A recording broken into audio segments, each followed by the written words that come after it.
আমি একজন শিক্ষক। আমাদের ছাত্রীরা যখন দর্শিত হয় তখন আমরা অত্যন্ত কাতর হয়ে পড়ি। দশম শ্রেণীর যে ছাত্রীটি আজকে দর্শিত হয়েছে সে কিন্তু এসএসসি পরীক্ষার্থী, তার আগামীতে সে এসএসসি পরীক্ষা অংশগ্রহণ করবে, কিন্তু তার সাথে যে অমানবিক আচরণ করা হয়েছে, তাকে যেভাবে ধর্ষণ করা হয়েছে, ধর্ষণের পর তাকে যেভাবে হত্যা করার চেষ্টা করা হয়েছিল সেটা অত্যন্ত অমানবিক এবং তার জীবনকে নিয়ে ছিনিমিনি করা হয়েছে। আমি আমাদের খাগড়াছড়ি শিক্ষক সমাজের পক্ষ থেকে এর তীব্র প্রতিবাদ জানাচ্ছি।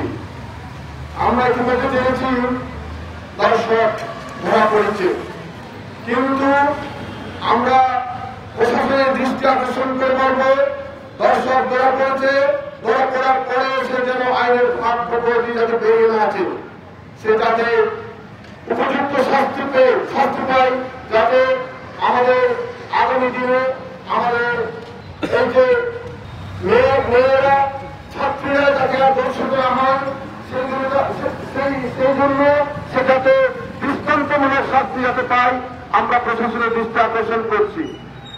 আর আমরা জানি আমাদের যে মেয়েটি দর্শিত হয়েছে, যে ছাত্রটি দর্শিত হয়েছে, সে বর্তমানে মৃত্যুর সাথে পাঞ্জা লড়ছে।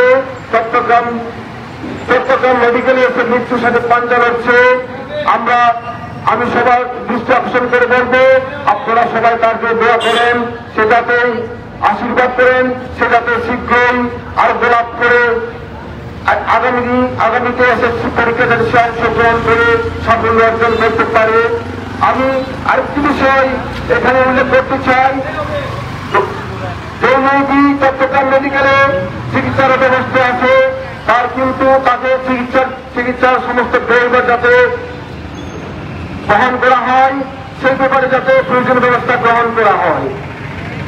যাই হোক, আমরা মনে করছিলাম আমাদের এই অন্তর্বর্তীকালীন সরকারের সময়ে কিন্তু আমাদের সমাজের মধ্যে একটা সুস্থ সুন্দর একটা পরিবেশ ফিরে আসবে, কিন্তু আমরা দেখতে পাচ্ছি এখনো আমরা সেই সুন্দর সুশৃঙ্খল একটা সমাজের মধ্যে আমরা এখন বিরাজ করছি না।